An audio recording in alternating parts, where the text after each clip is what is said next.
আজকে যে ঘটনাটি আমরা আপনাদের সঙ্গে শেয়ার করতে চলেছি এটি বাংলাদেশের মানিকগঞ্জ জেলার মোতালেব নামের এক রিক্সা চালক ব্যক্তির সঙ্গে ঘটা সত্য একটি ঘটনা।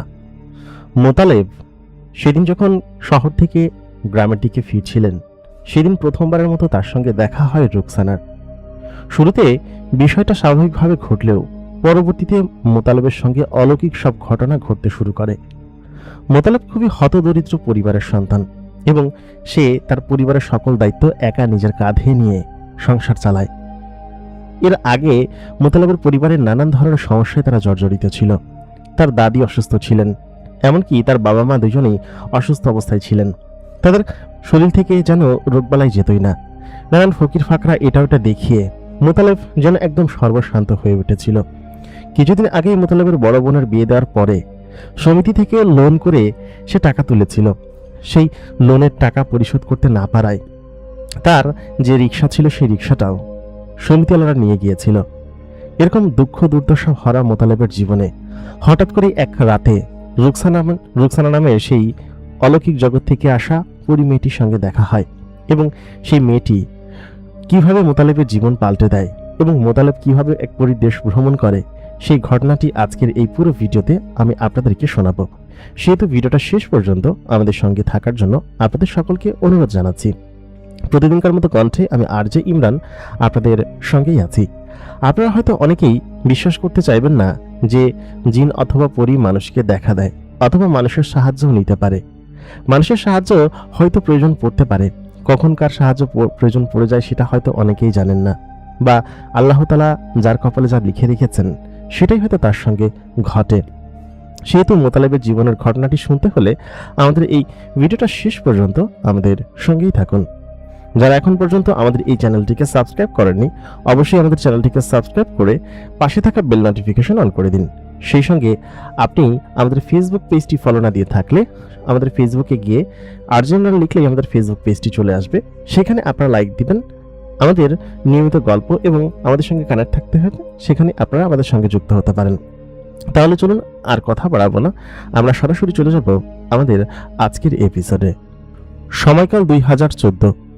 তখনকার সময়ে আমি নানান ধরনের দুঃখ দুর্দশা এবং সমস্যায় জর্জরিত ছিলাম। কয়েক মাস আগেই আমার পরিবারে এক বড় ধাক্কা সামলাতে হয়েছে। আমার আব্বা হঠাৎ করেই পড়ে গিয়ে প্যারালাইসিসড হয়ে যায়। পাশাপাশি আমার মা নিজেও খানিকটা অসুস্থ ছিলেন। পাশাপাশি আমার দাদিকেও আমাকে দেখতে হতো। আগে আব্বা এবং আমার দুজনের ইনকাম দিয়ে সম্পূর্ণ সংসার চলত, কিন্তু হঠাৎ করে এমন কি হয়ে গেল যে আমি কিছুই বুঝে উঠতে পারলাম না। আমি রিক্সা চালাতাম।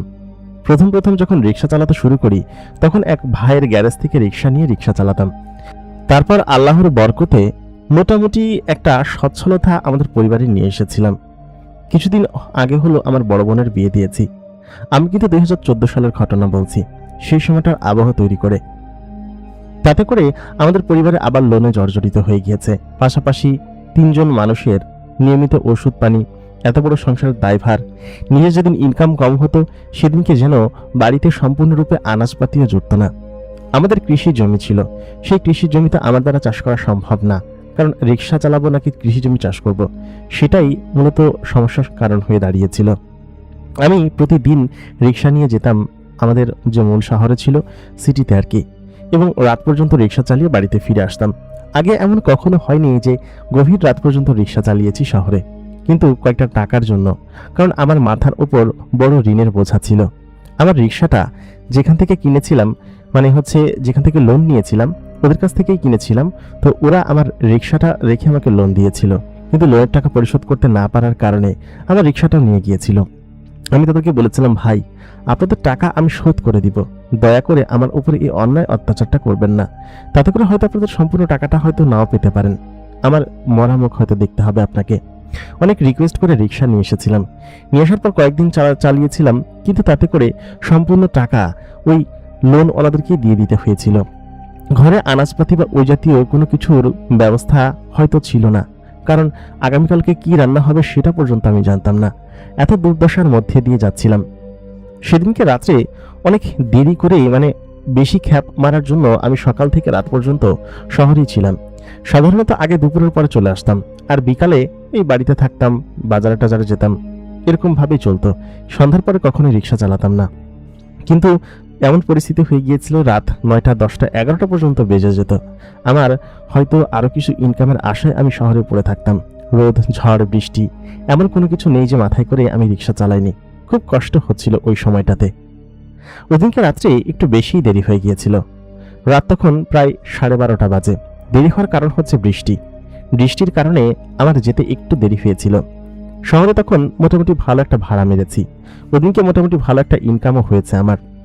আমি ওই অবস্থায় ওইখান থেকে বাজার করে রিক্সায় চড়িয়ে বাড়ির দিকে রওনা দিলাম।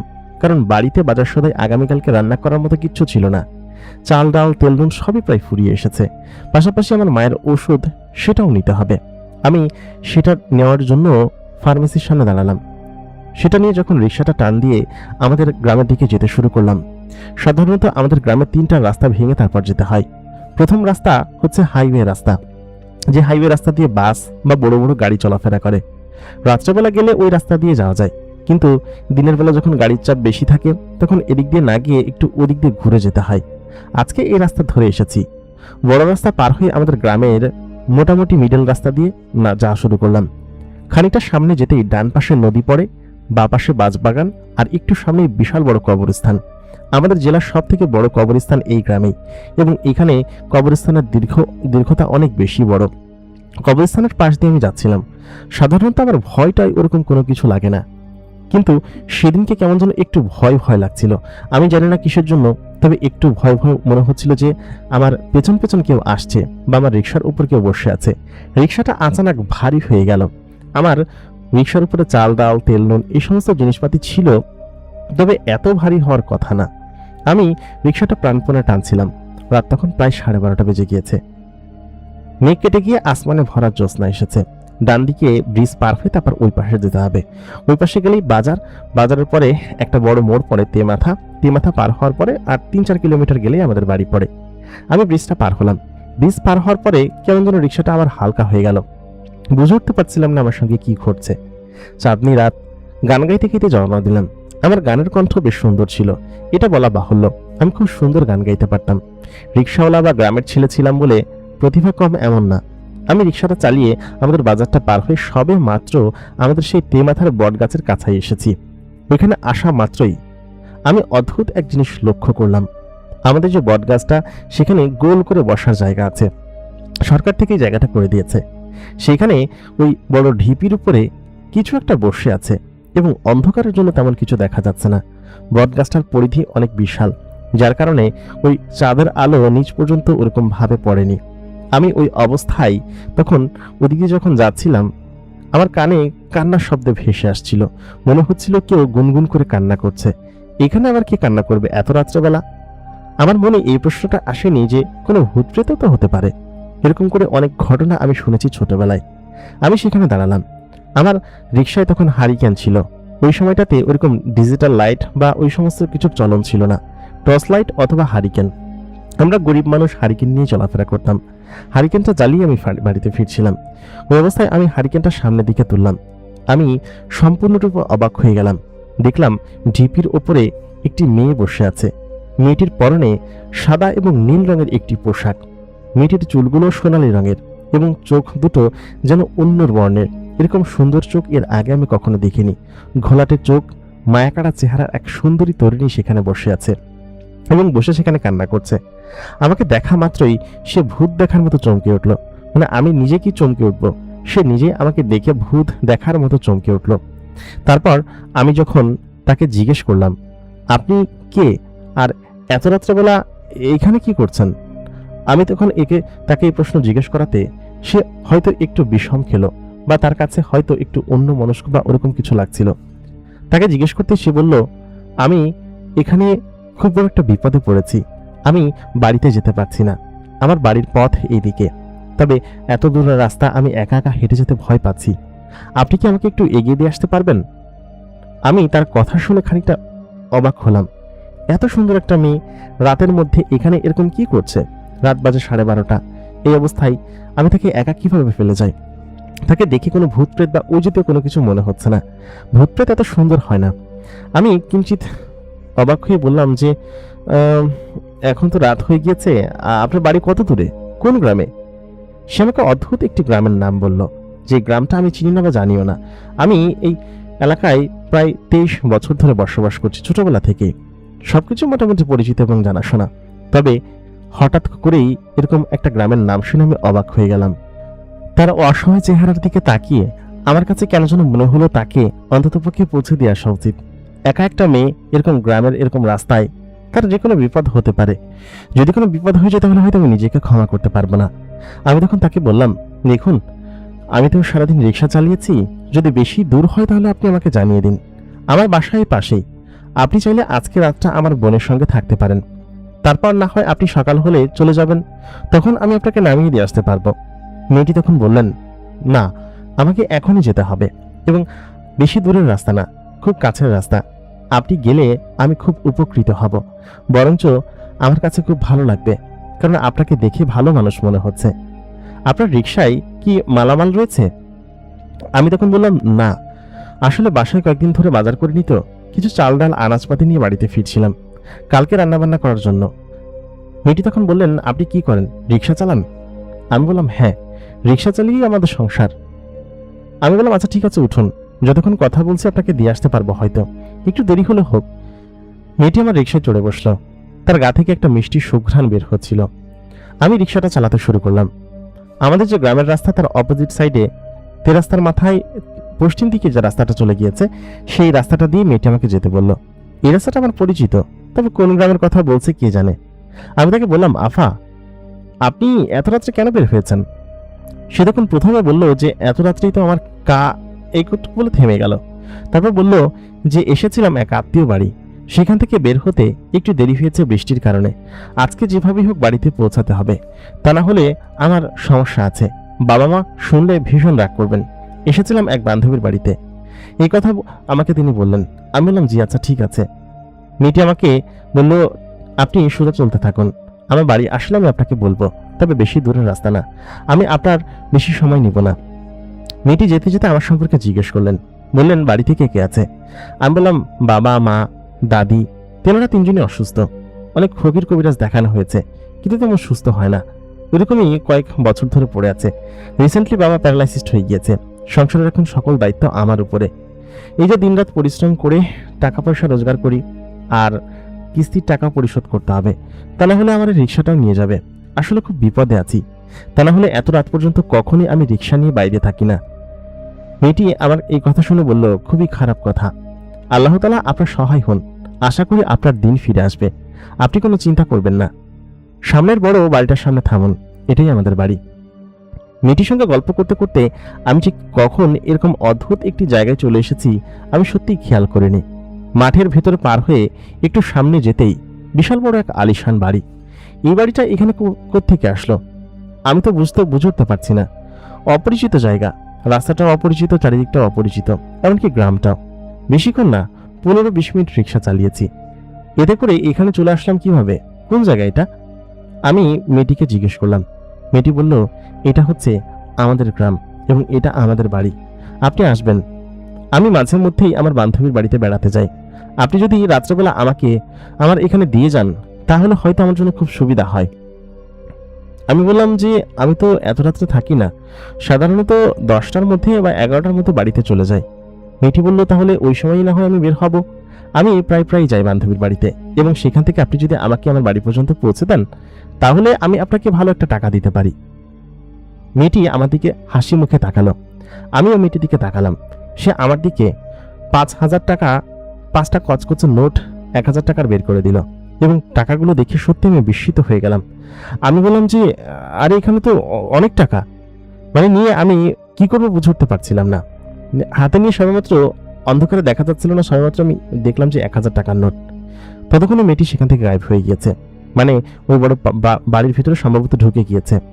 আমি বুঝে উঠতে পারছিলাম না মেয়েটি আমাকে এত টাকা কেন দিল, এত টাকা কি ভাড়া হয় নাকি? আমি সঙ্গে সঙ্গে রিক্সা থেকে নামলাম। নেমে মেয়েটির কাছে যাওয়ার জন্য ওই বড় প্রাসাদের সামনে যখনই গেলাম তখনই সেখানে থাকা এক অদ্ভুত লোক, তাকে দেখে আমি ভীষণ ভয় পেয়েছি। কানগুলো ভীষণ খাড়া, মাথায় একটা কালো কাপড়ের হুড দেওয়া, সেই কালো কাপড়ের ভেদ করে কানগুলো বাইরের দিকে খাড়া হয়ে আছে, আর সেই সঙ্গে সে এমন অদ্ভুত দৃষ্টিতে আমার দিকে তাকালো এবং এমন ভারী কণ্ঠ। সে আমাকে বলল, কে? এখানে কেন এসেছেন? আপনি এখনই চলে যান, আপনার এখানে বিপদ হতে পারে। যে পথে এসেছিলেন সেই পথে সোজা চলে যান। কথাটা শুনে আমি খানিকটা ভয় পেয়েছি। আমি রিকশার কাছে গেলাম এবং সত্যি কথা আমি সম্পূর্ণরূপে অবাক হয়ে গেলাম, কারণ আমার বিস্ময়ের সীমা রইল না। আমার রিকশার ওপরে যে চালের ছিল, আমি তো মোটে 5 কেজি চাল নিয়েছি, সেখানে সম্পূর্ণ একটা বস্তা চাল রাখা। একটা বস্তা চাল এইখানে কিভাবে আসলো? আর সেই সঙ্গে চাল, ডাল, তেল, নুন এবং যত আনাজপাতি লাগে সম্পূর্ণ রিকশাটা একদম ভরে গিয়েছে। আমার মাথায় কিছু ঢুকছিল না। তাহলে কি ওই মেয়েটা কাউকে দিয়ে এখানে রেখে গেল? কিন্তু এত দ্রুত এখানে কিভাবে রাখবে? আমি মাঝখানে ওইখান থেকে ওনার সঙ্গে কথা বলে সাইডে একটু প্রস্রাব করার জন্য গিয়েছিলাম। এরই মাঝখানে তিনারা কি এগুলো দিয়ে গিয়েছেন? আমি বুঝতে পারলাম না মেয়েটা আমাকে উপকার করলো নাকি আমার এরকম কথা শুনে। মেয়েটা বেশ বড় লোক, যার কারণে হয়তো উপকার করতেও পারে। আমি ওইগুলো নিয়ে বাড়ির দিকে রওনা দিলাম এবং 20 মিনিটের মতো আবার চালিয়েছি ব্যাকে। চালানোর পরে আমি আমার সেই মাথায় চলে আসলাম। আশ্চর্য হয়ে গেলাম, 20 মিনিট এই রাস্তা ধরে সামনে চালালে তো মালিগ্রাম পড়ে, কিন্তু মালিগ্রাম ওইখানে ওরকম প্রাসাদ আছে? ওরকম জায়গাতে আমি কখনোই দেখিনি। আমি অবাক হয়ে তখন বাড়ির দিকে পৌঁছালাম। বাড়িতে পৌঁছাতে পৌঁছাতে প্রায় 1:30-2টার কাছাকাছি বেজে গেল। আমি তখন ওই জিনিসগুলো ঘরের কাছে নিয়ে যখন দাঁড়ালাম, আমার মা ঘর থেকে বের হয়ে আসলো। বললো, বাবা এত দেরি করলি কেন? রাত কতগুলো হয়ে গেছে। আমি বললাম, মা আজকে বৃষ্টির জন্য একটু দেরি হয়েছে, আর তাছাড়া প্যাসেঞ্জার ছিল একজন, নামাই দিয়ে আসতে একটু দেরি হয়ে গেছে। জিনিসপাতি নিয়ে আসছি, নামাতো এগুলো। আবার ছোট বোন ঘর থেকে বেরিয়ে মায়ের সাথে ধরে জিনিসগুলো নামালো আর কি। অনেক জিনিস, এত জিনিস মেয়েটা আমাকে কেন দিল বুঝে উঠতে পারছিলাম না। আর স্বভাবত হয়তো আমার অসহায়ত্বের কথা জেনেছে, এই জন্য হয়তো দিয়েছে, তা না হলে আর কি হতে পারে। আমি তখন ওদিনকে মুখটুক ফ্রেশ হয়ে খাওয়া দাওয়া করে রাত্রেবেলা ঘুমিয়ে পড়লাম। পরের দিন যাবো না সিদ্ধান্ত নিলাম, কারণ 2টা বেজে গিয়েছে। পরের দিন গেলেও হয়তো দুপুরের পরে যাব। ঠিকই বেলা 8টা-9টা পর্যন্ত ঘুমালাম। এত বেলা করে কখনো ঘুমাই না, সকাল 6টা-7টার মধ্যেই ঘুম ভেঙে যায়। গ্রামের ছেলে তো, আর সেখানে গরিবের ছেলে। আমাদের ছোট একটা সবজি ক্ষেত আছে, সেই সবজি ক্ষেত থেকে ওই টুকটাক সবজি যা হয় তা আমরা খাই, মানে কাঁচা বাজার করা লাগে না।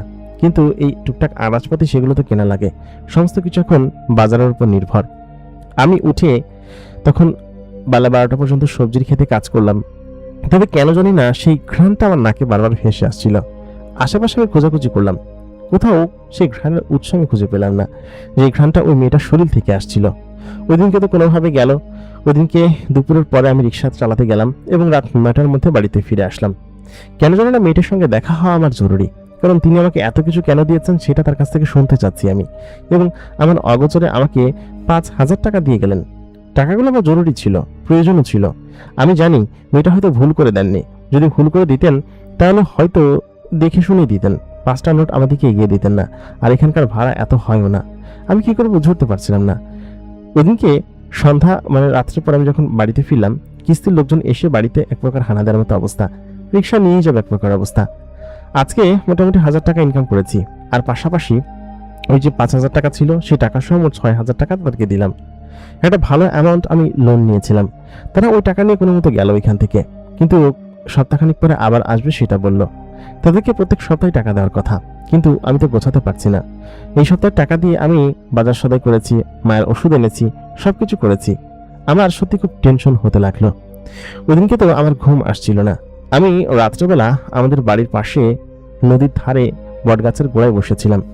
আমাদের বাড়িতে আমাদের গ্রামে নদীর পাড় আছে এবং ওইখানে গিয়ে বসে থাকতে আমার খুব ভালো লাগে। রাত 11:30 বাজে তখন। আমি যখন বসে আছি সেই মুহূর্তে আমার চারপাশটা একটা সুন্দর ঘ্রাণে ভরে গেল। মানে বাতাস আসছিল, বাতাসের সঙ্গে সেই মৃত ঘ্রাণটা দূর থেকে ভেসে আসছিল। ঘ্রাণটা পাওয়া মাত্রই আমার কাছে সেই গতকালকের মেয়েটির শরীরের ঘ্রাণের কথা মনে পড়ে গেল। এই ঘ্রাণটা তো ওই মেয়েটির শরীরে ছিল। তাহলে কি ওই মেয়েটা আশেপাশে কোথাও আছে? আমি আশেপাশে খুঁজতে লাগলাম।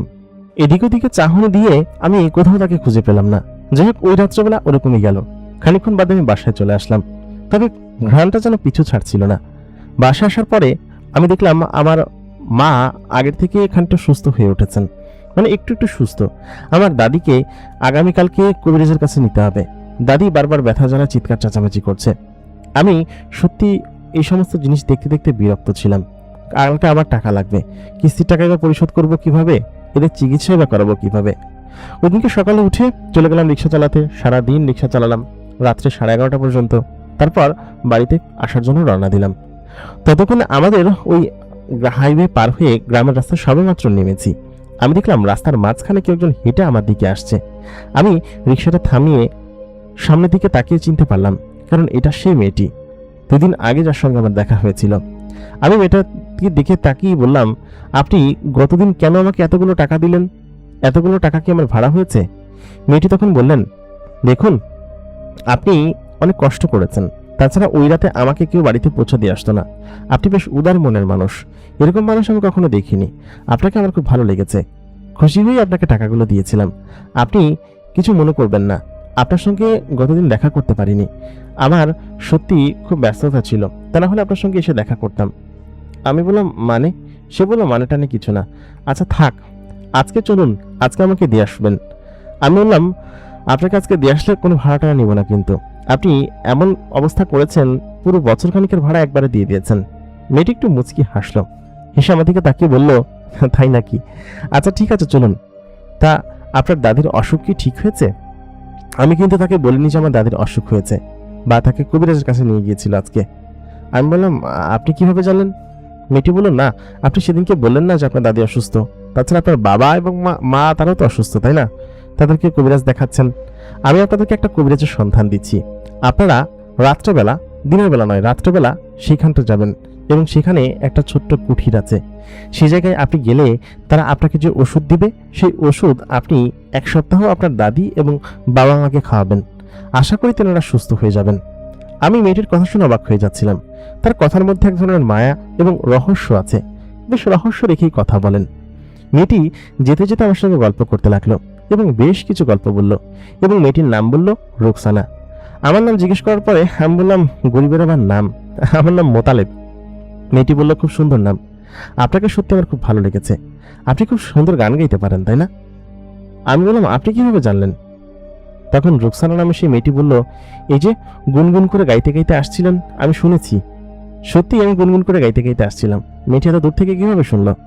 রোকসানা তখন বলল, আপনি একটা গান ধরুন তো, আপনার কণ্ঠে গান শুনতে ইচ্ছে করছে, আপনি বোধহয় তিলাওয়াত পারেন, তাই না? আপনি একটু সূরা তিলাওয়াত করেন তো। আমি বললাম, গানের থেকে সূরা বেশি ভালো হবে, সূরা তিলাওয়াত করি। আমি আর রহমান সূরাটা পুরোটা পারি। তখন আর রহমান সূরা তিলাওয়াত করতে শুরু করলাম।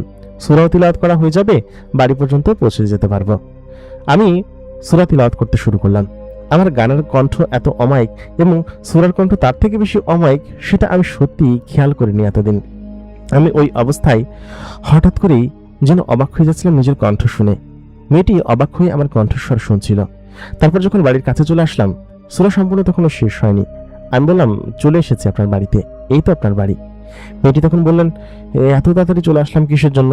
সত্যি আমার কাছে সত্যি ভালো লাগছে না, আর একটু পথ থাকতো। আচ্ছা, অন্যদিন আরেকদিন শুনবো আবার, ঠিক আছে? তবে আপনার গানের কণ্ঠ প্লাস আপনার তিলাওয়াতের কণ্ঠ অমায়িক, আমাকে একদিন শোনাবেন, ঠিক আছে? মেয়েটি আমার দিকে তাকিয়ে একটু মুচকি হাসি দিয়ে ঘরের ভিতরে গেট দিয়ে ভিতরে ঢুকে গেল।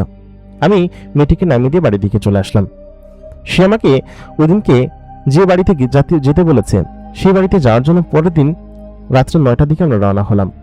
আমার রিক্সায় করে আমার দাদি, মা এবং আমার যে আছে বাবা আছেন, তিনি তো প্যারালাইসিস অবস্থায় ছিলেন, তাকে ওই অবস্থায় নিয়ে আমরা সেই বৈদ্যের বাড়িতে গেলাম। ঠিক যে রাস্তা ধরে যেতে বলেছিল সেই রাস্তা ধরে আমি প্রায় আধা ঘন্টার মতো রিক্সা চালালাম, এবং চালানো অবস্থায় আমি সেই জায়গায় পৌঁছে গেলাম। একটা ছোট্ট ঘর, তার মধ্যে একজন লোক বসে আছে। আমাকে দেখে তিনি চিনতে পারলেন এবং বললেন, আসো বাবা, তোমার অপেক্ষা আমি করছিলাম, তোমার আব্বাকে এখানে শুইয়ে দাও, আর তোমার মা এবং দাদিকে এখানে বসতে বলো। আমি সেখানে বসলাম এবং আমার বাবা এবং মা যারা ছিল তাদেরকে, ওইখানে 3জন লোক ছিল, তারা নিজের হাতে বসিয়ে দিলেন। আমার বাবা আমাকে বারবার বলছিলেন, উনি কি বলছেন কিছুই তো বুঝতে পারছি না, তুই ওর সাথে কি বলছিস কিছুই তো বুঝতে পারছি না। আমি তখন বললাম, মানে বুঝতে পারলাম না আব্বা, কথা বলতেছি ওনার সঙ্গে। আমার মানে মুদ্রা কথা হচ্ছে, আমার বাবা, মা এবং দাদি কেউই আমার কথা বুঝতে পারতেছিল না। পাশাপাশি ওই যে লোকটা যে কথা বলতেছিল সেই কথা নাকি বুঝতে পারতেছিল না। আমি তো বাংলা ভাষায় তার সঙ্গে কথা বলতেছিলাম, কিন্তু সে নাকি কেমন অদ্ভুতভাবে কথা বলতেছিল। এবং যাই হোক, প্রথমে তিনি আমার বাবার চিকিৎসা শুরু করলেন, এবং আমার বাবার যে অংশটা পড়ে গিয়েছিল, মানে ডান পায়ের এই অংশটা, তিনি হাঁটতে পারতেন না ঠিক মতো, সেই অংশটাই ওই লোকটি তেল মালিশ করে দিয়ে একটা ফু দিলেন এবং তার হাতে একটা লাঠি ছিল, সেই লাঠিটার মধ্যে থেকে আচমকা একটা আগুনের মতো একটা রশ্মি বের হলো এবং পায়ের মধ্যে একটা পথ করে জ্বলে ওঠার মতো, যেরকম আগুন জ্বলে ওঠে ওরকমটা জ্বলে আবার নিভে গেল। নিভে যাওয়ার পরে আমার আব্বা তখন ওইখানে লাঠি দিয়ে বাড়ি দেওয়া মাত্রই বললেন যে হ্যাঁ, একটু একটু টের পাচ্ছি, এতদিন তো কোনো বৌদি ছিল না। তখন সেই কবিরাজ বললেন, এই সবুজ তেলটা তোমার আব্বার শরীরে প্রত্যেক রাত্রে 3 বার করে লাগাবে, প্রথম প্রহরে, মধ্য প্রহরে এবং শেষ প্রহরে। আশা করি আগামী 1 সপ্তাহের মধ্যে তোমার আব্বার পা সুস্থ হয়ে যাবে এবং তুমি তখন দেখো সমস্ত কিছু আল্লাহর দয়া, আল্লাহর দয়া আছে বলেই তিনি সুস্থ হয়ে উঠবেন, আমরা কিছুই না, উসিলা মাত্র। তারপর আমার দাদির যে ব্যথা পিঠের সমস্যা ছিল সেটার জন্য তিনি একটা তেল দিলেন এবং আমার মায়ের জন্য তিনি একটা পাতার মতো করে বড়ি দিলেন এবং সেই বড়ি প্রায় 7 দিনের মতো খেতে বললেন। সেখানে 3টা করে বড়ি আছে, ঠিক একই নিয়মে, প্রথম প্রহর, মধ্য প্রহর এবং শেষ প্রহরে খেতে হবে এবং এটাই এই খাওয়ার নিয়ম, এটা ছাড়া খেলে হয়তো কাজ করবে না, এমন কথা তিনি আমাকে বলেও দিলেন। যাই হোক, ওই অবস্থায় ওনাদের কথাবার্তা সমস্ত কিছু আমার কাছে বেশ অদ্ভুত লাগছিল এবং আমাকে বললেন, এখান থেকে চলে যাওয়ার সময় পেছনে ফিরে তাকাবি না, সোজা চলে যাবি, পেছনে ফিরলেই বিপদ আছে। আমি তেনাদের কথা শুনলাম এবং পেছনে ফিরে তাকালামও না। তারপর ওই অবস্থায় রিক্সায় চড়ে তাদেরকে বাড়িতে নিয়ে আসলাম। এর পরবর্তী 7 দিন সত্যি আমার জীবনের সব থেকে বিস্ময়কর এবং অবাক করার মতো ব্যাপার ছিল। ওই মেয়েটার সঙ্গে 7 দিনের মধ্যে আমার একদিনও দেখা হয়নি। রাত্রেবেলা আমি তাড়াতাড়ি বাড়িতে ফিরে আসতাম, আর কিস্তির টাকাওয়ালা এই সপ্তাহে আসবেন, তখন আবার তাকে টাকা দিতে হবে। আমি সত্যি বিপদের মধ্যে ছিলাম, কারণ মেয়েটার সঙ্গে দেখা না হওয়া তো আমার কোনো কিছু না, তার সঙ্গে দেখা না হওয়ার কারণও আছে। আমি 7-8টার দিকে বাড়িতে চলে আসতাম, বাবা অসুস্থ ছিল, পাশাপাশি আরও বেশ কিছু অবস্থার অবনতি ছিল, তো আমি ওরকমভাবেই চলাফেরা করতাম আর কি। তো সপ্তাহখানিক এর মধ্যে আমি ফলাফল দেখতে পেলাম, আমার দাদির পায়ের সমস্যাটা ঠিক হয়ে গেল, মানে তিনি তার হাতে বিশেষ সমস্যা ছিল আর কি, মানে বাত ব্যথা আর কি, আর মার শরীর সবসময় খারাপ থাকতো, সেটাও ঠিক হয়ে গেল এবং ওই কবিরাজ বলেছিল যে আমার মায়ের ওপর খারাপ কোনো কিছুর আছর আছে, সেটা ঠিক হয়ে যাবে এখন থেকে। আমার মাও সম্পূর্ণ সুস্থ হয়ে উঠলো। আর সে সঙ্গে আমার আব্বা, সত্যি কথা, 7 দিনের মাথায় যখন তিনি সকালবেলা ঘুম থেকে উঠলেন, ওঠার পর তিনি নিজে নিজে হেঁটেই কলপারে চলে গেছে। আমি নিজেও অবাক হয়ে গেলাম তাকে দেখে, সকলে অবাক হয়ে গেল। তখন বললো সেই কবিরাজের ওষুধে কাজ দিয়েছে। আমরা খুব বেশ খুশি ছিলাম এবং সেই কবিরাজের বাড়িতে যাওয়ার জন্য আমরা প্রস্তুতি নিচ্ছিলাম। সেদিনকে সন্ধ্যার দিকে আমরা সকলে সেই কবিরাজের বাড়িতে যাওয়ার জন্য, মানে তাকে ধন্যবাদ দেওয়ার জন্য, আমাদের ছাগল এবং বকরি ছিল এবং মুরগি ছিল, সেগুলো মান্যত করার জন্য তাকে দিয়ে আসার জন্য সেখানে গেলাম। তবে খোদার কসম, সেদিনকে একই রাস্তা ধরে আমরা যেখানে গিয়েছি সেখানে না আছে কোনো বাড়ি, না আছে কোনো ঘর, আর না আছে কোনো রাস্তা, যেন অলৌকিকভাবে উধাও হয়ে গিয়েছে সমস্ত কিছু। কিছু বুঝে উঠতে পারছিলাম না, আমার মাথায় সমস্ত কিছু গোলমাল পাকিয়ে যাচ্ছিল। ওদিনকে রাত্রেবেলা আমি বাবাকে নামিয়ে দিয়ে বাড়িতে, আমার মাথায় কিছু ঢুকছিল না, তারা কোথায় গেল, রাতারাতি উধাও হয়ে গেল। তারা যেতে না পারে, হয়তো পারে, রাস্তাটা কিভাবে উধাও হয়ে যাবে? আমার স্পষ্ট মনে আছে যে আমাকে যেভাবে যেতে বলেছিলাম আমি ঠিক সেভাবে গিয়েছিলাম, রাস্তাটা পর্যন্ত উধাও হয়ে গিয়েছে। আমি সত্যি বুঝে উঠতে পারছিলাম না। ওই অবস্থায় ওদিনকে রাত্রে আমার সত্যি শরীর খারাপ লাগছিল একটু একটু, আর টেনশন হচ্ছিল আগামীকালকের জন্য। কিস্তিওয়ালারা আবার আসবেন এবং টাকা চাইবেন, টাকাগুলো যে আমি কিভাবে পরিশোধ করব কিছু বুঝে উঠতে পারছিলাম না। ওই অবস্থায় আমি সেই নদীর পাড়ে সেই বটগাছটার গোড়ায় বসে আছি। ওই মুহূর্তে হঠাৎ করেই বাতাসের সঙ্গে সেই সুঘ্রাণটা ভেসে আসলো আমার দিকে। আমি যেন অবাক হয়ে সেই সুঘ্রাণটা আমার নাকে নিচ্ছিলাম আর কি। ঠিক সেই মুহূর্তে আমি দেখলাম নদীর পাড় ঘেঁষে একটি সাদা ধবধবে কিছু একটা হেঁটে আসছে আমার দিকে। শুরুতে ভয় পেলে পরবর্তীতে যখন তার মুখায়ব বা আকৃতি দেখলাম, তখন আমি বুঝতে পারলাম যে এটা রুকসানা, এবং আমি তার দিকে তাকিয়ে সঙ্গে সঙ্গে দাঁড়িয়ে পড়লাম। রুকসানা আমাকে বলল, কেমন আছো মোতালেব? আমি তখন তাকে বললাম, জি আলহামদুলিল্লাহ ভালো আছি। আপনি এই কয়েকদিন কোথায় ছিলেন? আপনি যে কবিরাজের নাম বলেছিলেন সেখানে যাওয়ার পর আমার বাবা মা সম্পূর্ণরূপে সুস্থ হয়ে গিয়েছে। সত্যি আমি অনেক খুশি, আপনার প্রতি কৃতজ্ঞতা। আপনি আমাকে অনেক উপকার করেছেন, এই উপকারের প্রতিদান আমি কোনোদিন ভুলতে পারবো না। রুকসানা তখন আমার দিকে তাকিয়ে একটু মুচকি হাসি দিল। রুকসানা অতি সুন্দরী একটি মেয়ে এবং তার সৌন্দর্য যে বর্ণনা করা সম্ভব না, কোনোভাবে ভাষায় বর্ণনা করা সম্ভব না। সে সুন্দরী, বড়লোক ঘরের মেয়ে, তার দিকে ওরকম দৃষ্টিতে তাকানো হয়তো আমার সাজে না, তাই কখনো ওর দিকে ওরকম দৃষ্টিতে আমি কখনোই তাকাইনি। রুকসানা তখন আমার পাশে এসে বসলো, একদম কাছ ঘেঁষে এসে বসলো, যা কিনা এর আগে আমার জীবনে কখনো হয়নি। কোনো মেয়ে তো দূরের কথা, এরকম কাছাকাছি কোনো কারোর সঙ্গে ঘেঁষে বসিনি আমি কখনো। রুকসানা পাশে বসে যখন আমার দিকে তাকিয়েছিল তখন তার শরীর থেকে একটা সুন্দর ঘ্রাণ ভেসে আসছিল। সে আমাকে তখন বলল, যে এটা আমাদের শরীরের ঘ্রাণ, এক অদ্ভুত তীব্র শরীরের ঘ্রাণ। এটা শুনে বুঝি তুমি অবাক হচ্ছ? হঠাৎ করে ওর মুখ থেকে তুমি শুনে আমি কিঞ্চিত অবাক হলাম। আমি বললাম, জি। আপনি এত রাত্রে এইখানে? মেয়েটি তখন বলল যে, এসেছি তোমার সঙ্গে সাক্ষাৎ করতে। এত রাত্রে তুমি এখানে থাকবে আমি জানি। ওর আচার আচরণ ওই সময় আমার সন্দেহজনক মনে হচ্ছিল না, কারণ ওই যে ও আমাকে উপকার করেছে এবং ওকে প্রশ্ন করতে ইচ্ছে হচ্ছিল না আমার কাছে। সম্ভবত বান্ধবীর বাড়িতে বেড়াতে এসেছিল, ওকে বাড়িতে পৌঁছে আমাকেই দিতে হবে। আমি তখন বললাম, বান্ধবীর বাড়িতে এসেছিলেন বুঝি? আপনার বান্ধবীর বাড়িটা কোন পাশে? সে তখন বলল, সেটা না হয় পরে একদিন জানা যাবে। আজকে আমি এসেছি আপনার কণ্ঠে গান এবং তিলাওয়াত শুনতে। কোনটা শোনাবেন বলেন? আমি বললাম যে আমি কোরআন তিলাওয়াত খুব সুন্দর পারি, সেটা শোনাই। সত্যি কথা, আমি সুন্দরই পারতাম। আমি তখন একটা সূরা এবং কোরআন তিলাওয়াত করতে শুরু করলাম। অনেকগুলো বড় বড় সূরা আমার মুখস্থ ছিল।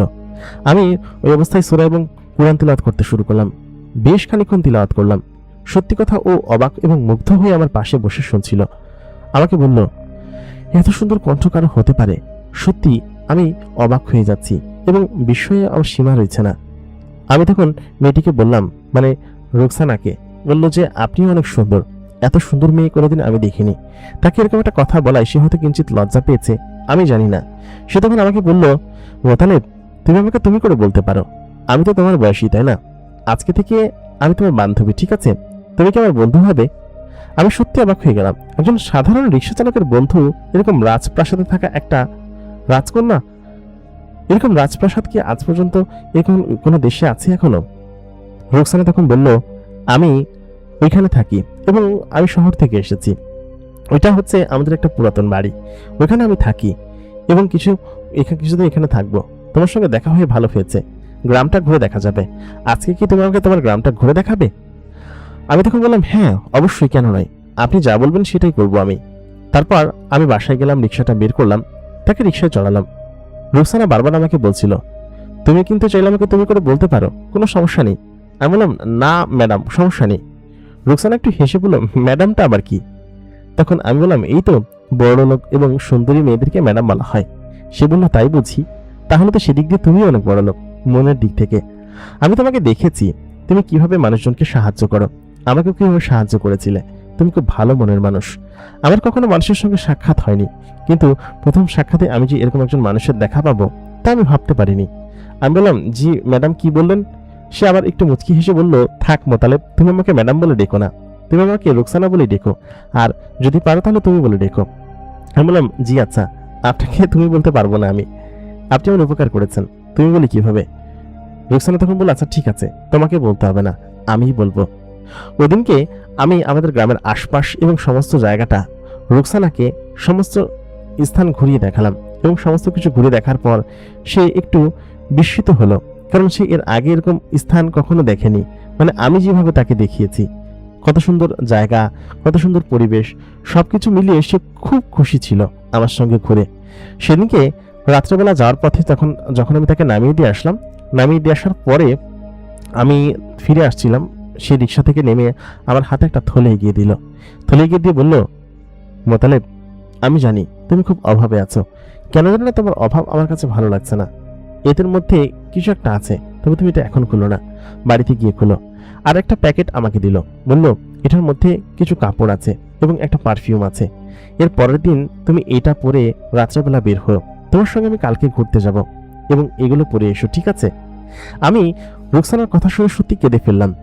ব্যাগের মধ্যে কি আছে আমার জানা আছে, সে নিশ্চয়ই আমাকে কিছু টাকা দিয়েছে, কিন্তু টাকাগুলো সে আমাকে কেন দিবে? আমি তাকে বলবো, সে আমাকে বললো, কোনো কথা বলো না, আমি বলছি না, তুমি যাও। আমি বললাম, আচ্ছা ঠিক আছে। তারপর মেয়েটি ওই বড় প্রাসাদের মধ্যে ঢুকে গেল। আমি খানিকটা সামনে আসতেই ফজরের আজান আমার কানে ভেসে আসলো এবং আমি দেখতে পেলাম আমি কিন্তু খুব বেশি দূর আসিনি, মাত্র হয়তো 2-3 মিনিট রিক্সা চালিয়েছি। সামনে আসা মাত্র আমি খেয়াল করলাম আমাদের যে মালিগ্রাম আছে, সেই মালিগ্রামের বট গাছের যে বাজার আছে, সেই বাজারের কাছে এসেছি আমি। মালিগ্রামের পরে তো এরকম কোনো জায়গা নেই। আমি আবার পেছনে ফেরত গেলাম। ফজরের আজানের পরে সেখানে যখন আমি গেলাম, সত্যি কথা খোদার কসম ভাই, সেখানে মাঠ ছাড়ার কিচ্ছু ছিল না। আশেপাশে আমি অনেক জায়গায় তাকাই এবং অনেক কিছু খেয়াল করি, কিন্তু সেখানে কোনো কিছু আমি দেখতে পাইনি। আমি কি তাহলে ভুল কোনো কিছু দেখেছি? মালিগ্রাম পার হয়ে আমি বাড়িতে চলে আসলাম সেদিনকে। ওই দিনকে সকালবেলা আমি আর কোথাও যাইনি, না রিক্সা চালাতে না অন্য কোনো জায়গায়। আমি সত্যি এই সমস্ত জিনিস নিয়ে খুশি ছিলাম। বেলা 11টার মধ্যে আমার বাড়ি কিস্তির লোকজন আসলো এবং এসে বলল যে কিস্তির টাকা দে। সত্যি কথা, আমার কাছে কিস্তির টাকা দেওয়ার মতো কোনো কিছু ছিল না। গতকালকে রুকসানার দেওয়া ওই ব্যাগটি আমি খুলে দেখিনি। আমি যে কি করবো বুঝে উঠতে পারছিলাম না। আমি সেই লাল রঙের ব্যাগটি খুললাম। খোলার পরে যখন আমি ওই ব্যাগের দিকে তাকালাম, সত্যি অবাক হয়ে গেলাম। তার মধ্যে প্রায় 2 বান্ডিল 1000 টাকার নোট এবং সম্ভবত প্রায় 2 লক্ষ টাকা সমপরিমাণ হবে, এবং আমার লোনের পরিমাণও প্রায় 2 লক্ষ টাকাই বাকি ছিল। এর আগেও লোন নিয়েছিলাম। তো সব মিলিয়ে এত টাকা ওই মেয়েটা কিভাবে দিল আমাকে? তাহলে কি সত্যি? না না, এটা হতে পারে না, এই টাকা আমি নিতে পারবো না। তবে বাইরে কিস্তি লোকজন যা শুরু করেছিল, তাতে করে হয়তো আমার বাড়ি ঘরদোর সব জ্বালিয়ে দিবে অথবা আমার রিক্সা নিয়ে যাবে, কোনো কিছু একটা করবে। আমি সত্যি খুব খুব কষ্টের মধ্যে ছিলাম ওই পরিস্থিতিতে। আমি যে কি করবো বুঝে উঠতে পারছিলাম না। তারপর আমি 2 লক্ষ টাকা রাগের মাথায় তাদের মুখের উপর ছুঁড়ে মারি। বললাম যে এর মধ্যে 2 লক্ষ টাকা আছে, তোরা এখান থেকে নিয়ে তাড়াতাড়ি ভাগ এখান থেকে, আর জীবনে কোনোদিন আমার কাছে আসবি না। তোরা নিজেদের মানুষ হয়ে এমন কাজ করলি। ওদের মধ্যে একটা আমার আপন মামাতো ভাই ছিল, যারা কিনা টাকার জন্য আমার গলা কেটে ফেলতেও দ্বিধাবোধ করতো না।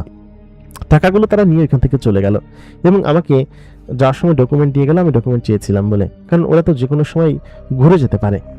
আমার তখন রুকসানার প্রতি যেন সম্মান এবং ইজ্জত আরো বেশি বেড়ে গেল।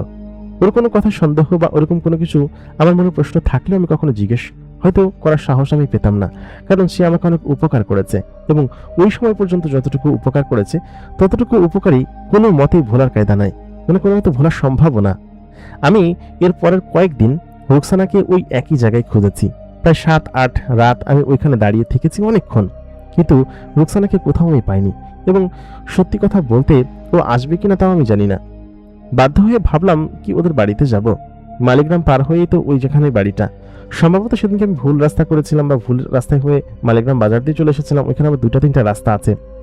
তো আমি ভাবলাম যে যাক, আর কিছুদিন যাক, এর মাঝখানে তো সে 1 সপ্তাহ আসেনি, হয়তো বান্ধবীর বাড়িতে বেড়াতে আসছে না, দেখি সময় যাক কিছুদিন।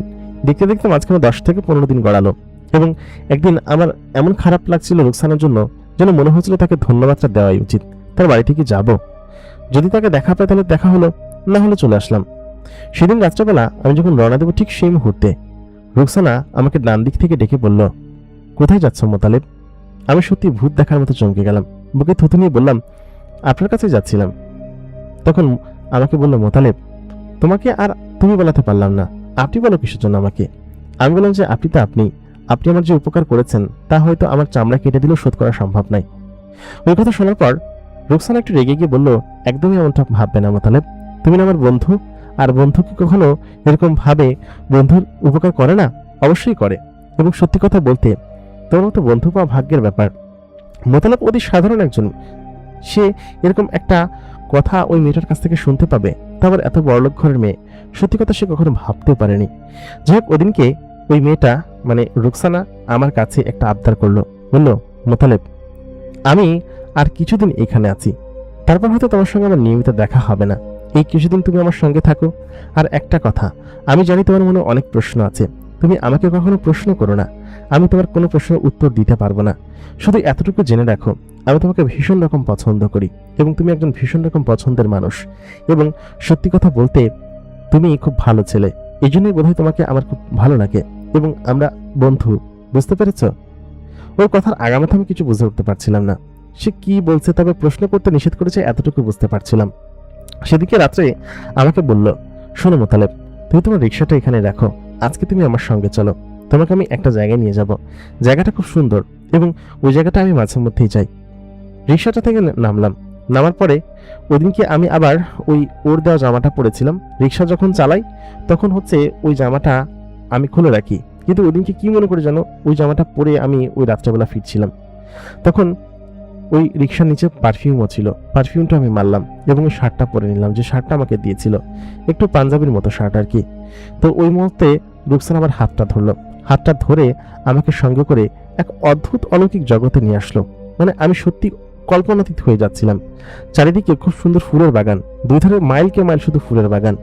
আসমানে বিশাল বড় চাঁদ উঠেছে, দূরে মনে হচ্ছিল চাঁদ, তার মধ্যে দিয়ে আমি এবং ও হেঁটে যাচ্ছি, পুরো শান্ত নীরব। আমাদের এখানে যেমন রাতে ঝিঝি পোকার ডাক হয়, ওখানে ওরকম কোনো শব্দ নেই, একদম সম্পূর্ণ নীরব, যেন নিজের হার্টবিটের শব্দ শোনা যাবে। আমাকে নিয়ে একটি বিশাল বড় পুকুর পাড়ে বসলো। পুকুরের চারধারে ফুল গাছে ফুল দোল খাচ্ছে।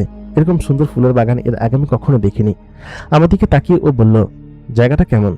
আমি বললাম, জি খুব ভালো, তবে ও যে আচমকা আমার হাত ধরে আমাকে এখানে নিয়ে আসবে তা আমি কখনো ভাবতে পারিনি। সে আমাকে বলল, এটা আমার খুব পছন্দের জায়গা, আমি মাঝে মধ্যেই আসি। আমরা দুজন শান বাঁধানো পুকুর পাড়ে বসলাম। বসার পর ও আমার কাছে আবদার করলো, আজকে তুমি আমাকে কিছু গান শোনাও, তোমার কণ্ঠে গান শুনতে খুব ইচ্ছে করছে, আমি কয়েকদিন তোমার কাছে আবদার করব, আবদারগুলো তুমি ফেলো না দয়া করে। আমি বললাম, জি আচ্ছা ম্যাডাম। ম্যাডাম কথা শুনলে ও কেন যেন হাসে আর মাঝে মধ্যে রেগে যায়।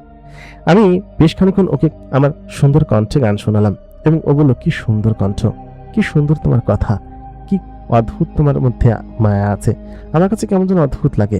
সত্যি কথা বলতে আমি তোমার এই মায়ায় ডুবে যাই। ও আমাকে প্রশংসা করলে আমার কাছে কেমন যেন অদ্ভুত লাগতো, কারণ ও কত বড়লোক ঘরের মেয়ে। আমি তখন বললাম, আচ্ছা আপনাকে কি আমার টাকাগুলো ফেরত দিয়ে দিতে হবে? আমি দিয়ে দিব, খুব শীঘ্রই দিয়ে দিব।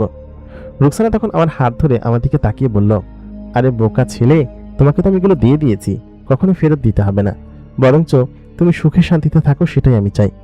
আমি যদি কখনো চলে যাই তাহলে আমার জন্য কখনো মন খারাপ করো না, আমি কোনো না কোনো একদিন তোমার কাছে আবার আসবো এবং তোমার সঙ্গে আমি দেখা করব। কেন যেন ও চলে যাওয়ার কথা মনে হলেই আমার বুকটা ভারী হয়ে উঠত। যেভাবেই হোক তার সঙ্গে আমার 1-1.5 মাসের পরিচয়, তার সঙ্গে মোটামুটি কয়েকদিন ধরে মেলামেশা করছি, তার প্রতি একটা ফিলিংস বা অনুভূতি আমার জাগেই। সেটা যতই হোক, একটা ছেলে এবং মেয়ে কখনো বন্ধু হতে পারে না সেটা আমি জানি। ওই সময়টাতে ওর কথা শুনে কেন যেন আমার মধ্যে একটা মায়া কাজ করতে শুরু করলো। অনেকক্ষণ আমি সেখানে ওর সঙ্গে বসেছিলাম। এর পরের কয়েক রাত ও নিয়মিত আমার সঙ্গে দেখা করতে আসতে লাগলো এবং রিক্সা ছাড়াই ও আমার সঙ্গে এমনি এমনি ঘুরতো, এখানে ওখানে নিয়ে যেত, খুব সুন্দর সুন্দর স্থানে নিয়ে যেত, কখনো সমুদ্রের পাড়ে, কখনো পুকুরের পাড়ে, কখনো স্বচ্ছ বিশাল উপত্যকার মাঝখানে একটা নদীর পাড়ে, কখনো পাহাড়ের স্থানে। আমি সত্যিকে কোনো প্রশ্ন করতে পারতাম না, আমার কাছে কেন যেন সবকিছু সন্দেহজনক লাগতো। ওকে আমি প্রশ্ন করতে পারতাম না, কারণ ও আমাকে নিষেধ করেছে কোনো প্রশ্ন যেন ওকে আমি না করি। এবং যাওয়ার যেদিন কেউ চলে যাবে সেদিনকে আমি ভাবতে পারি যে ওরকম ভাবে চলে যাবে। ও আমাকে ডাকলো, ডাকার পর বলল, শোনো মোতালেব, আমি জানি তুমি ছোটবেলা থেকে অনেক কষ্ট করে বড় হয়েছ এবং তোমার পরিবারের এখন যে পরিস্থিতি সেটা হয়তো আগের থেকে কিছুটা শুধরেছে, আমি কিছুটা শোধরাতে পেরেছি। আমি তোমাকে একটি পত্র এবং একটি ব্যাগ দিয়ে যাব, এটি তুমি তোমার প্রয়োজনে ব্যবহার করবে এবং পত্রটি আমি চলে যাওয়ার ঠিক 7 দিন পরে খুলবে, এর আগে খুলবে না, ঠিক আছে? আমি বললাম, আপনি যেন না, আপনি গেলে আমার খুব খারাপ লাগবে, এই কয়েকদিনে আপনি আমার খুব ভালো বন্ধু হয়ে উঠেছেন, এই পৃথিবীতে আপনি হয়তো আমার একমাত্র বন্ধু। মেয়েটি তখন আমার দিকে তাকালো, তাকিয়ে বলল, সবার সবকিছু পূরণ হয় না, আমাদের জগতের মাঝখানে একটা বেড়াজাল আছে, সেই বেড়াজাল কাটিয়ে আমি কখনো তোমার কাছে আসতে পারবো না মোতালেব। আমি জানি তোমাকে ছেড়ে যেতে আমার খুব কষ্ট হবে, তবে এই বেড়াজাল এবং এই মায়া কাটিয়ে আমি কোনোদিন হয়তো তোমার কাছে আর কখনো আসতে পারবো না, কারণ আমাদের দুই জগতের মাঝখানে এক বিস্তর ফারাক। কথাগুলো শুনে আমার কাছে কেন যেন অন্যরকম লাগছিল এবং মনে হচ্ছিল ও কি তাহলে আমাদের জগতের কেউ না। ওর কথাবার্তা সবসময় উলট পালট ছিল। ও যবে থেকে আমার জগতে, আমার দুনিয়ায় এসেছিল, আমার সমস্ত কিছু পাল্টে গিয়েছে। আমার বাবা মা সুস্থ হয়ে উঠেছে, পরিবারের সচ্ছলতা ফিরে এসেছে, আমার ইনকাম রুজি রুটি সবকিছু আগের থেকে অনেক বেশি বেড়ে গিয়েছে। সমস্ত কিছু এমন ছিল যে আমি আগের থেকে অনেক বেশি সচ্ছল হয়ে উঠেছিলাম। আমার মাথার উপর কোনো চাপ ছিল না, আমি কাজ করতাম, কৃষি কাজ করতাম, সমস্ত কিছু খুব ভালো ছিল। আমি যেন এক অন্য আমি হয়ে উঠেছিলাম। কিন্তু ও শেষ যেদিন আমার সঙ্গে এরকম ভাবে কথা বলে চলে যাবে, আমার চোখ দিয়ে তখন পানি চলে এসেছিল, যখন ও অন্ধকারে মিলিয়ে যাচ্ছিল আমাকে রেখে। আমার হাতে সেই বিশাল আকৃতির থলেটা আর অন্য হাতে একটি পত্র, কিছু একটা লেখা সেখানে, তবে কি লেখা সেটা আমি জানি না। আমি পড়তে পারতাম, ক্লাস 8 পর্যন্ত পড়াশোনা করেছি। মেয়েটি আমার চোখের সামনে চলে গেল, আমার রুকসানা আমার চোখের সামনে চলে গেল। তাকে হয়তো আমি ভালোবেসে ফেলেছিলাম। প্রায় 2-3 মাস আমরা একত্রে ঘোরাফেরা করেছি, কথাবার্তা বলেছি, রাতের পর রাত কাটিয়েছি গল্পগুজব করে, এবং আমি ওকে কত সুন্দর গান শুনিয়েছি। যাই হোক, ওই অবস্থায় আমি তখন এসে চলে আসি বাড়িতে এবং সপ্তাহখানেক মাঝখানে কাটে। যে থলেটা দিয়েছিল সেই থলেটা আমি খুলে দেখিনি, আমার ঘরে ট্রাঙ্কের ভিতরে খুব যত্ন সহকারে আমি সেটা রেখে দিয়েছি। আমি পত্রটা 7 দিন পরে খুললাম এবং খোলার পরে তার ভেতরে কোনো একটা ভাষায় কিছু লেখা ছিল, আরবি ভাষা বোঝা যাচ্ছিল। আরবি আমি পড়তে পারি না, কিন্তু সত্যি কথা বলতে এটা আমাদের মাদ্রাসার হুজুর পড়তে পারবে, তার কাছে নিয়ে যেতে হবে। ওদিনকে জুম্মার নামাজ পড়ে আমি মাদ্রাসার হুজুরের সঙ্গে দেখা করলাম। বললাম, হুজুর দেখেন তো চিঠিটা কিসের। আমি সত্যি কথা হুজুরের কথা শুনে অবাক হয়ে গেলাম। হুজুর আমাকে সম্পূর্ণ কথাগুলো বাংলায় ট্রান্সলেট করে দিলেন এবং বলল, কে দিয়েছে তোমাকে এই চিঠি? তখন আমি বললাম যে আমার এক বান্ধবী দিয়েছে। তার সঙ্গে আমার রাতে দেখা হতো। একদিন রিক্সা চালাতে গিয়ে তার সঙ্গে আমার দেখা, তাকে উপকার করেছিলাম। তখন সেই হুজুর বললেন, তুমি যাকে সাহায্য করেছো সে কোনো মানুষ ছিল না, সে ছিল একজন জিন এবং একটা জিন মেয়ে। সে তোমার উপকার পেয়ে খুবই উপকৃত এবং সত্যি কথা বলতে সে যেসব কথা লিখেছে তাতে তার পরিচয় এবং তার সমস্ত কিছু মেলে এবং সে খুব ভালো একটি জিন। সে তোমার উপকার করতে চেয়েছিল, তোমার উপকার করেছে এবং সে তার নিজের জগতে ফিরে গিয়েছে। এতদিন তুমি তার সঙ্গে ছিল, তুমি বুঝতে পারোনি? আমি তখন হুজুরকে সমস্ত ঘটনা খুলে বললাম। হুজুর তখন বলল, যাই হোক, আল্লাহ যা করেন ভালোর জন্য করেন। তবে একটা জিনিস চিঠিটা পড়ে আমি বুঝতে পেরেছি, মেয়েটি তোমাকে মনে মনে ভালোবাসত। তবে দুই জগতের অলৌকিক মিলবন্ধনের কারণে হয়তো সে তোমাকে তার নিজের করে নিতে পারেনি। তবে সে বলেছে সে কোনো না কোনো একদিন ফিরে আসবে, তোমার জীবনে ফিরে আসবে এবং কোনো একদিন আসবে। আমি এখন পর্যন্ত তার জন্য অপেক্ষা করি, সে কি আসবে। সেই লাল থলেটা খুলে আমি বেশ অবাক হয়েছিলাম। আমি জানি না সে আমাকে কেন এই জিনিসগুলো দিয়ে গেল, তবে সত্যি কথা বলতে তার মধ্যে বেশ দামি রত্ন ছিল। রত্নগুলো আমি আমার প্রয়োজনে মাঝে মধ্যে বিক্রি করেছি, আমার সংসারের খরচের জন্য, তারপর অন্যান্য সমস্ত কিছুর জন্য, ছোট বোনের বিয়ে দেওয়ার জন্য অনেক কিছুই করেছি। তবে আমি এখন পর্যন্ত রুকসানাকে মিস করি। সে কি আসবে আমার জীবনে? সে বলেছে আসবে। আমি সত্যি ভাবতে পারিনি যে সে একটা পরী হবে। ভেবেছিলাম, তবে এরকম ভাবে সে যে আমাকে ভালোবাসবে তা আমি ভাবতে পারিনি। আমিও তাকে ভালোবেসে ফেলেছিলাম প্রায়, তবে এরকমটা যে হবে আমি ভাবতে পারিনি। সত্যি কথা বলতে এখনো তার কথা খুব মনে হয় এবং ইচ্ছে করে রুকসানার সঙ্গে আবার রাত্রে সেই সুন্দর লেকের পাড়ে বসে গল্প করি, ওকে গান শোনাই। কখনই কি রুকসানা আমার সামনে আসবে? আমার মনে হয় রুকসানা আমাকে দূর থেকে দেখে এবং আমাকে দেখে হয়তো মুচকি হাসে, অথবা নাও আসতে পারে, আমি জানি না। রুকসানা কি ফিরে আসবে? আপনারা আমাদেরকে কমেন্ট করে জানাতে পারেন। প্রিয় দর্শক, আমাদের আজকের ঘটনাটি আপনাদের কাছে কেমন লাগলো কমেন্ট করে জানাতে ভুলবেন না। সেই সঙ্গে আপনি যদি আমাদের চ্যানেল নতুন হয়ে থাকেন তাহলে অবশ্যই চ্যানেলটিকে সাবস্ক্রাইব করে রাখবেন। এতক্ষণ কণ্ঠে আমি আরজে ইমরান আপনাদের সঙ্গেই ছিলাম। আশা করি আমাদের আজকের ঘটনাটি আপনাদের কাছে ভালো লেগেছে। দেখা হচ্ছে পরবর্তী এপিসোডে। ততক্ষণ পর্যন্ত ভালো থাকুন, সুস্থ থাকুন। আল্লাহ হাফেজ।